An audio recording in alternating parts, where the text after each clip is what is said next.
Hello, I'm Ryan, And I'm Shane.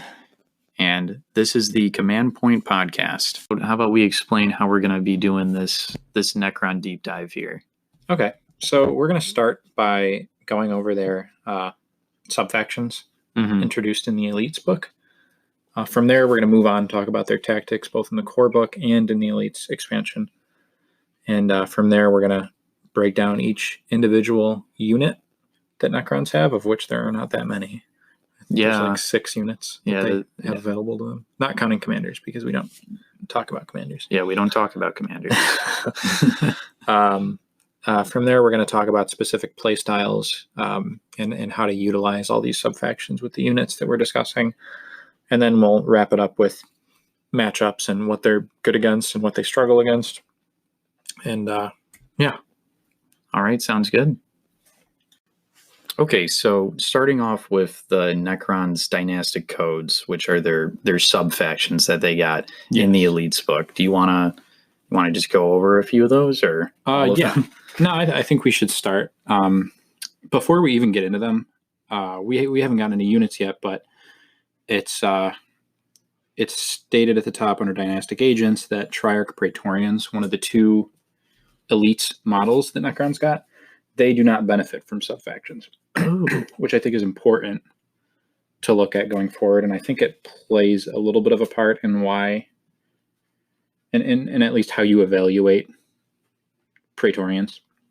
Yeah, I would say so too. I know we had played one game in the past where you used a single Praetorian, and I think that we must have mistakenly ran him with the dynastic code, or maybe you didn't. I don't remember, but there was one. I remember you hating that model. is what I'm getting at here. There was one very silly game where I just ran a whole squad of Praetorians at you with one of these subfactions that we'll get into, and it was funny. But we'll get to Praetorians more later. But okay, starting from the top, you have Sautek. How do you think that's pronounced? That's probably right. I don't speak Egyptian. So Relentless Advance. So this is one that got a little bit of attention right when the Dynastic Codes came out, when Elites was released. I'll just read it from the top here. Yeah. Models in your kill team can shoot ranged weapons as if they were assault weapons in the shooting phase of a battle round in which they advanced. So a rapid fire 1 weapon would be used as if it were an assault 1 weapon. Mm-hmm. So there's a few other factions that have something like this. I know Tau have one like that I had tried running out, and then I know that Imperial Guard has Talarn Raiders, I think is what they're called. AdMech as well has something like that. Yeah. It seems like this is one of the things that nearly every faction got. Yeah, a lot of factions got this. And I know Biranid talked about this one a little bit in his subfaction breakdown video, and he liked this one, and I can understand the appeal a little bit. Necrons are a pretty immobile faction. Mm-hmm. They have 5-inch movement pretty much across the board. Yeah. And it's hard to move them long distances and still pose a threat, which this allows you to do to an extent. Mm-hmm. But you're looking at 1 shot at -1, I believe. I don't think they don't. Yeah, they're not forgiven of that, and you can't run a heavy Necron anyway. Yeah, so you're always going to be shooting at -1 whenever you advance, even if you use this. Yeah, and one way I like to look at it is value. Looking at this, taking a value-based approach, and how much actual value are you going to get out of this subfaction? Mm-hmm. How many times a game are you actually going to utilize Sautek if you take it? Round 1, maybe? Yeah. Just to get the board positioning, and then you're just kind of static for the rest of it. Yeah, and then you're taking your 1 shot at -1 because you advanced. All in all, I'm not a big fan of Sautek. I can't imagine too many circumstances where I'm willing to take it. Do you have any? Can you? No, I think that's a pretty good way to wrap up Sautek. I mean, you were talking about the advanced turn 1, and yeah, there's only 4 rounds in any competitive game of Kill Team, And if you are spending one of those to just advance and then shoot at a disadvantage, like, well, you get like one shot that you normally wouldn't. But I just think that it's not the best that you could take. It's definitely not the most competitive subfaction that you can take for Necrons. I agree with that. So do you want to move on Yeah. to the next one? Yeah, let's talk about Mefrit. Mefrit. This is one that is pretty well liked among Necron players, as far as I've gathered so far. Do you want to go ahead and read that one? Sure. If a model in your kill team targets an enemy model that is within range and not at long range when making a shooting attack, improve the AP characteristic of that weapon by 1, i.e., armor penetration characteristic of 0 becomes -1, and then so on and so forth from there. This one is very good. I don't know. I haven't seen any other subfactions that I can think of off the top of my head that from any other faction that is giving that. Yeah, an increase to armor piercing. I don't think Space Marines get it. I don't think so. AdMech does not get anything like that. AdMech doesn't get it. I don't think Imperial Guard. We'd have to look. There might be something, but yeah. The fact of the matter is it's for a faction that already has so many armor piercing weapons. It's pretty wild. And not only that, but this kind of brings into the fray, dare I say it? Oh God, don't say it. No, I knew you were going to say it. Or Tesla carbines for Immortals. I haven't personally experimented with it too much. I think that there is an avenue for it, maybe in certain matchups in very narrow situations. Yeah. It's a nice meme. The thought of you'd have 3 death marks deep striking it. Yes. You'd have to really experiment a little bit. There might actually be something there, but I think the most important about this is, first of all, it only works for ranged weapons. So I know there was a little bit of misunderstanding initially from some people that it might have applied to melee, but it's only ranged. And I think this helps the most for warriors and for immortals, who it brings them to AP -2 and AP -3 weapons. And that's very good. Yeah. Especially when you think about like point cost wise, what that does. I think Necrons are already a faction where you're kind of getting a lot of bang for your buck as far as what you're getting out of the units. Yeah, and there's one specific unit that we're definitely going to talk about when it comes to value, but we'll table that for now. Mefrit, very good. A higher tier as far as the dynastic codes go. Better than Sawtek in my opinion. If we're talking about shooting based subfactions. Now let's move on to the next one, Novak, which is a personal favorite of mine. Yeah, so you go ahead. I'm a big fan of Novak. I'll read it. You can reroll failed hit rolls in the fight phase for attacks made by a model in your kill team if it was charged. If it was charged, or made a pile-in move granted by the heroic intervention commander tactic in that battle round. So this is insane to me. Yeah, as someone that has been on the receiving end of this time and again, once you're stuck in close combat like that, after a Necron charges or gets charged, you can have fun with that, I guess. Like, you really gotta, if you're gonna charge a Necron like a Flayed One or something, that's running Novak, you need to like alpha strike it. And Necrons with the resurrection protocols or whatever, like I really don't like this. It's very difficult to do.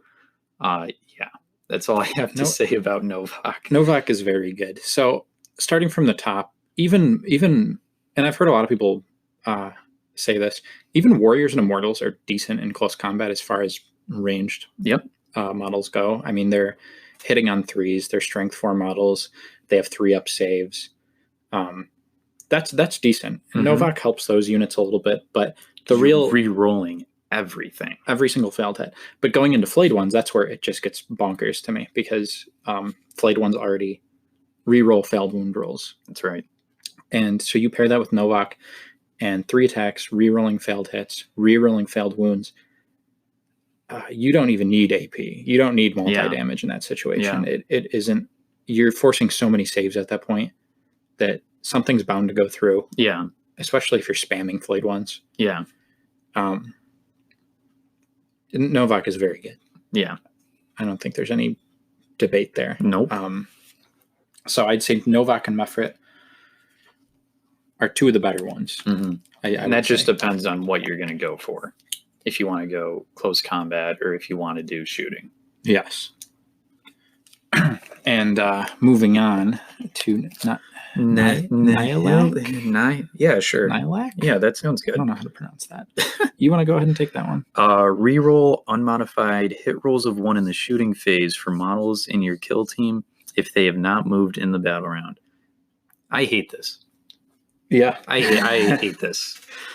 I think it's quite terrible, to be honest. I love how this rule is written too. Can you just talk about this for a second? So reroll unmodified hit rolls of 1 in the shooting phase for models in your kill team. Okay, that's good. Yeah. And then it says, if they have not moved in the battle round. Yep. That nice bit at the end there that just makes this not... Like, it's already, like, not good enough compared to Mefrit and Novak. Debatably, even Sawtek, I think, is better. Yeah. Yeah. Before that. Because at least it's like you're getting a free shot. Mm-hmm. Okay. With this, you need to have a guy stand still, and then you get like a free tack reroll. In such a position objective based game like Kill Team, it is hard. Competitive Kill Team. Yeah, it is hard to find yourself in positions like that where your weapons are 24-inch range max. Yeah, and you need to be moving around the battlefield most of the time. And you're already in this, you're only benefiting from 1s here. And I mean, that's rerolling hit rolls of 1 is good, but that's not enough. It's worthless. You're never going to run this. Get it out of here. No one will run Nihil. Garbage. So Nefrik. Nefrik is the last one here on the list. I like Nefrik just because it's just so you can teleport through things. It's just cool. Mm-hmm. I don't think it's as competitive as Mefrit and Novak, but like it's just cool because your guys are teleporting through shit. On Arena, this has some value, I think. Because I think you played a game against me when you were running Nefrik for the translocator beams. Yeah, the ability to go. I think the big part about this. Yeah, maybe we should read what this actually does instead of just me saying you can teleport through stuff. Go ahead and read it. If a model in your kill team advances, you can re-roll the d6 to determine the increase to that model's move characteristic, and in addition, if a model in your kill team advances, it can move across models and terrain as if it were not there. Yeah, so you're talking about Arena. I think the big thing to note is you cannot go through doors or walls with this. That's not why it's good, but the idea is to go through doorways that are kind of clogged by enemies. Yeah. That's actually pretty good. The issue is, and this is good value, but the issue, again, is you're not going to bring this on a command roster. Yeah. You're just never going to take this. Mm-hmm. It's so situational. And I love it too. I think it's really fluffy and it's very cool. Mm-hmm. But competitively speaking, the value is there. And I'm sure there would be another faction that would benefit from something like this much more than Necrons. Mm-hmm. But I can't see it. So, yeah, I think Mefrit and Novak are two of the top, the cream of the crop of the dynastic codes for Necrons. I agree, and I think it can't really be overstated. Mefrit and Novak are very unique as far as subfactions go. Yeah. I don't think there's that many factions that have two very clear-cut, better than the rest subfactions. Yeah. At least to this degree. Mm-hmm. And part of it has to do with Nefrik not being very good, and Nihilak being kind of a joke, and Saw Tech is maybe in there, but not quite as far as value it's goes. good. Could be better. Yes. All right. So, in your opinion, when looking at other factions, how do you think Necrons stack up in terms of their faction tactics?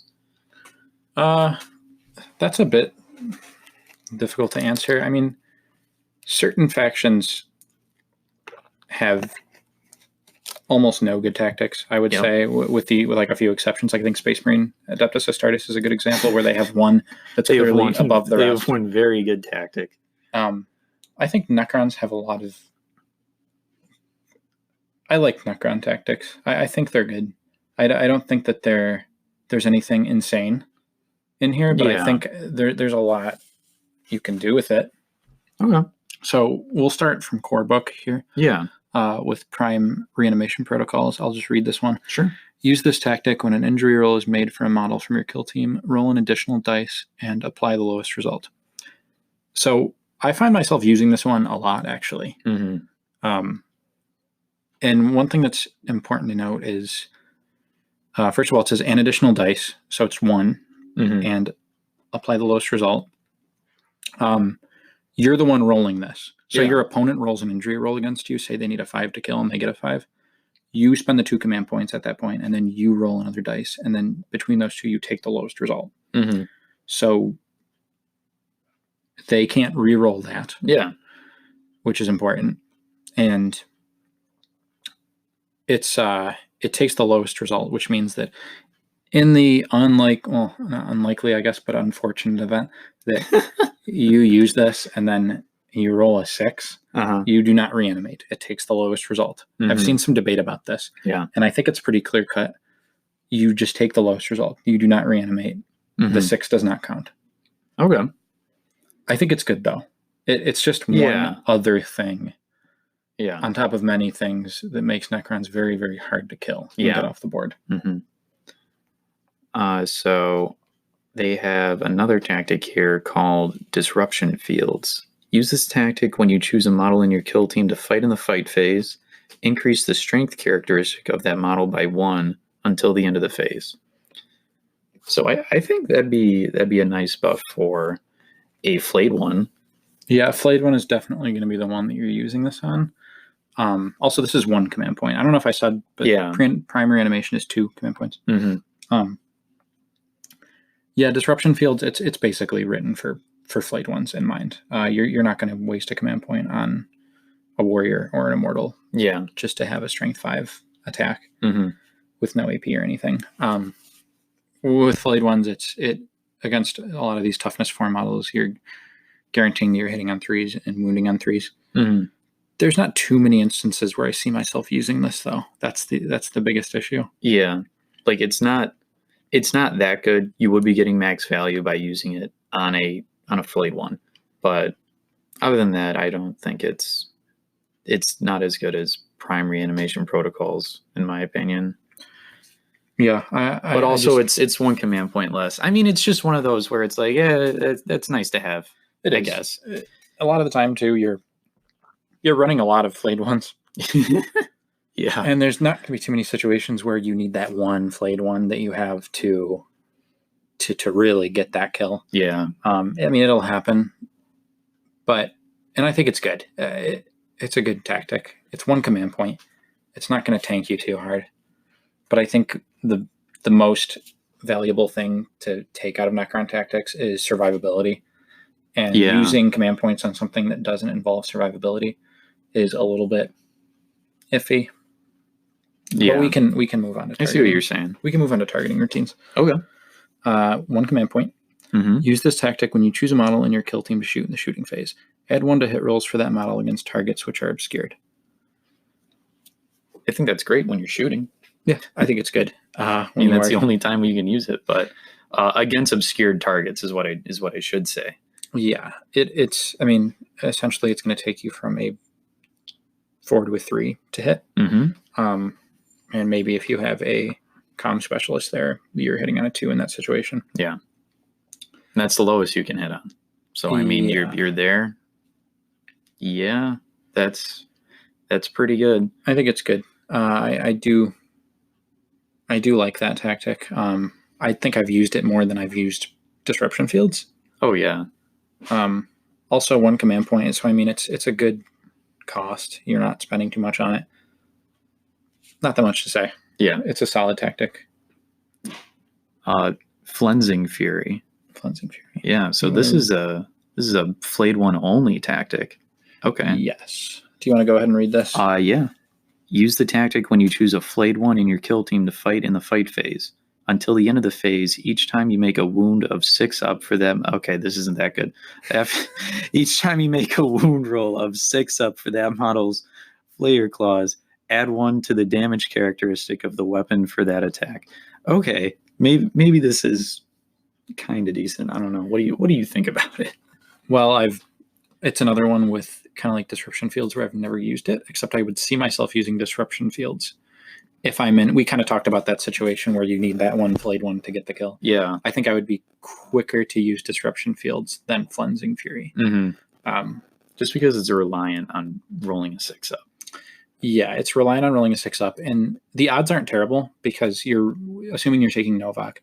You're probably going to get 3 hits through. Yeah. There's decent odds you're going to get all 3 hits through. Yeah. And then that means you're rolling 3 wound rolls, and the odds of getting 6 is going to be higher. But one thing that is worth noting about the phrasing is it only adds 1 to the damage characteristic of that attack that rolled a 6. Right. So right. you're rolling a separate save, essentially. You're rolling that save on its own. You're not rolling 3 saves against that in that situation. Yep. If one of them is a 6 and the other 2 are just 4s, assuming. Yeah. I don't think it's that good, personally. Yeah. The way I feel about kind of faction tactics in general is like there's probably like 1 or 2 that I will consistently be using every game I play, and I'll be like banking those command points just for using those. But then also like tack rerolls. I think tack reroll is, I mean, everybody can use it. It's always great. Why would I be spending money essentially on tactics that are kind of good when I can reroll an armor save? Yeah, I mean, I think rerolling an armor save or an injury roll, it's so much better than something like Flensing Fury, in my opinion. Mm-hmm. And also just general tactics. Yeah. In general, I think they're very good. All of them just about are very good. I mean, decisive strike, decisive move, that can change a game. Yeah. Not to mention specialty tactics, which, I mean, in this case of a combat specialist or a sniper or even a leader, I think you're getting more value. Mm-hmm. So moving on. Do you want to talk about the meme, or should I talk about you want to talk about the meme? Okay. Mind Shackle Scarabs. 2 command points. It's oh god. Use this tactic at the start of the shooting phase. Pick an enemy model within 6 inches of a model from your kill team and roll 2d6. If the result is higher than the enemy model's leadership characteristic, you can immediately make a shooting attack with one of the model's ranged weapons as if it were a model from your kill team. This one is hilarious. I will almost never use it. But if I'm playing like a narrative game, yeah, a non-competitive game, I will almost always use this. Yeah, it's funny. Just so funny. And also we have the errata here. I believe there's something in the designer's commentary or the errata about this. And you can, while you look for it, it basically specifies that I believe if a model is ineligible to shoot, so if they've already shot or something, or if they're shaken and can't shoot, you cannot use Mind Shackle Scarabs on them. Okay. And I believe that also means that if you use Mind Shackle Scarabs on them, they count as having shot for the phase. So you get that off on a Flamer, you say you succeed, and then you have the Flamer turn around and roast his teammates. That Flamer has shot for the phase. It can't shoot at you for the phase. So it does have that benefit also. Yeah. It's so high risk. Yeah. And so it high costs reward. 2 command points. It's so. Can we talk about what is a situation when you would use this? Okay, so I would use it if. So is there any? So I think it's just an enemy model within 6 inches of a model from your kill team. Okay, so if I had a flayed one and he was like 6 inches away from a Deathwatch veteran gunner with the heavy Infernus bolter, um, like maybe I don't know why. See, in that situation, As I'm talking about this, like I already am like I'm not going to spend the command points here. in that situation, I would never do that. What I'm thinking is, say you're within 6 inches of a chaos cultist with a flamer. Oh, okay, We're looking for very low leadership, so that you right, can beat right. that, and a good weapon like a flamer or something. Mm-hmm. That's the situation when I'm looking at this. Against any Marine, anything with a leadership 7 up, I don't think I can justify it. Yeah, because it's a coin flip in that situation. true. But if you're looking at 6 up, 5 up, 6 up maybe, 5 up, I think yeah. Mm-hmm. But even then, it's so situational. Yeah. Again, I'll live. God, it's so funny, and I did see one game played where someone did use Mind Shackle Scarab on an AdMech guy with a plasma caliber, and then he turned and blew his own leader off the table. And I mean, like, yeah, that play probably like won the game for the Necron player, but holy crap, it's just, it's interesting. Just save those command points for something else. Again, in a narrative game, I'll live and die by that tactic. Oh yeah, it's so fun. It's a meme. Anyway, there's one more core book tactic we need to talk about. Oh yeah. Oh, you want to go ahead and talk okay. Use this tactic in the shooting. Well, this is overcharged disintegration. Use this tactic in the shooting phase when you choose a model in your kill team to shoot with a Gauss Flare or Gauss Blaster. Improve the AP of that weapon by 1 until the end of the phase. So AP -1 becomes AP -2. And this is AP -3. Jesus. So this is 2 command points. Mm-hmm. And it only works for Gauss Flares and Gauss Blasters, which, as it turns out, is what you're going to be using 90% of the time with Necrons. Yep. For 2 command points, I don't know. Yeah. Especially when Mephrit exists. Yeah. What I was thinking was putting this, like, running Mephrit. Yes. And then, like, again, it's 2 command points. I would not advocate the use of this in a competitive environment just because it's so expensive. But so far, we're saying no to 2 command point tactics other than prime reanimation protocols, because that's surviving when you should die is a very big thing, and I think that's something that's worth 2 command points. Yeah. Overcharged disintegration to me isn't worth it. Mind Shackle Scarabs is just not worth it. Mm-hmm. Competitively, of course. Disruption fields, decent, I will say. Yeah. Targeting routines, probably the best other than primary animation protocols for me. Yeah. Mm-hmm. And Flunging Fury, again, not crazy about it. Can't see myself ever using it. Yeah, I think that's fair. So yeah, I think Tireless Advance I think it's really good. Yeah. Not to mention you can, after advancing even. Yeah, right. I mean, you don't really need. You don't need the Sawtech. Yeah, you don't need Sawtech. I believe it's called. Yeah, Tireless Advance is good. That's one that I think you can utilize quite often. Mm-hmm. And then Entropic Strike. Oh, here it is. I love Entropic Strike. It's really good. Yeah. This is another unique one that I can't think of any other factions that have a tactic like this. Yeah, me neither. Entropic Strike, 1 command point. Use this tactic when you choose a model in your kill team to fight in the fight phase. Until the end of the phase, if that model's attacks reduce a target to 0 wounds, add 1 to the injury roll you make for the target. Yeah, so basically killing a 3 or less if they have a flesh wound. Yeah.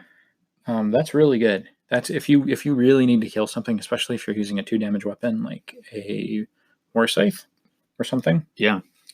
You're almost guaranteeing a kill. Yeah. The odds are pretty in your favor.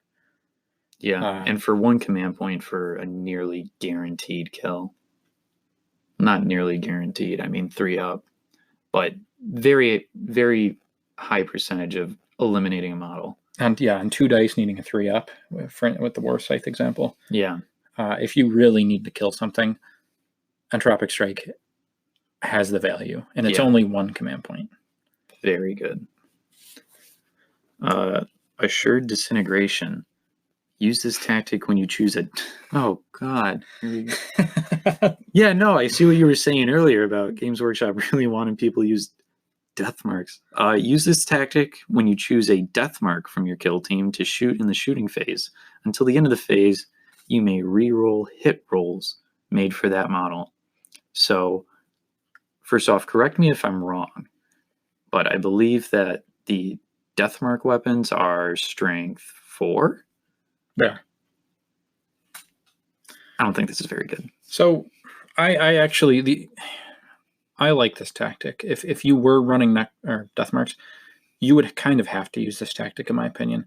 So the thing about death marks is on a wound roll of 6, they get the mortal wound. Yeah. And I believe they only have 2 shots otherwise, and they are rapid fire. Oh, yeah. So it is, if you're running death marks, like, you can't stress enough how important it is to get those 2 hit rolls off, to hit on both hit rolls. Because you need to, anything you can do to increase the odds of getting that 6 up, because that's where the value is.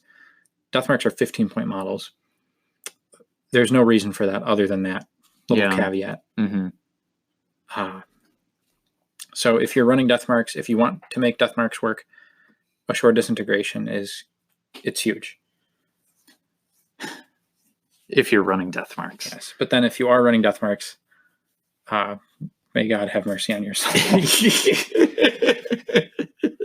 Oh, God. But yeah, let's move on to Deathless Ire. I'll read this one. Okay. 2 command points. Use this tactic when a model from your kill team suffers a flesh wound as the result of an injury roll. It is shaken instead. When I first read this one a few months back, I really liked it. You become shaken. You come to morale phase. You roll, and you're probably going to pass because you're a Necron. You're a Necron, yeah. That 10-up leadership. But I've never used it. Yeah? I've never once been in a situation where I've thought, yeah, I can use this. So the situation has to be, you've already shot with that model, so they're not going to shoot. It is of dire importance that they don't get a single flesh wound on them. Yeah, flesh wounds aren't that big of a deal to Necrons, to be honest. I mean, yeah, the penalty to hit rolls sucks, but not enough that I would spend 2 command points to make it go away. Yeah. It's just not worth it economically. Yeah. In my opinion, to make a model shaken. Yeah. I mean, essentially, you're just saying there's not going to be a flesh wound. You're getting rid of the flesh wound, because really the shaken, provided that model has shot already and that they aren't going to do anything otherwise. Yeah. You're going to pass that nerve test. It doesn't even really matter that it's shaken. It's just you're spending 2 command points to make a flesh wound go away. And I just don't know if I would spend 2 command points on it. Yeah. I don't see I mean, if you're using death marks and, you got to hit all those shots when you're running death marks to make them worth it. I guess, yeah. But then you can't use the one. Then you can't use anything else that's actually good. Yeah, because it's 2 command points. It's 2 command points. I don't like Deathless Ire that much. Yeah. Yeah. There's a lot of flack here. But in my opinion, I think Necrons were one of the factions that came out getting the most out of tactics in the Elites book. Oh, I definitely agree. Resurrection protocols, you can only use it once. It's 2 CP. It's still very, very good. And Entropic Strike for 1 command point. Oh, it's great. Oh, God, it's so good. It's fantastic. It's so good.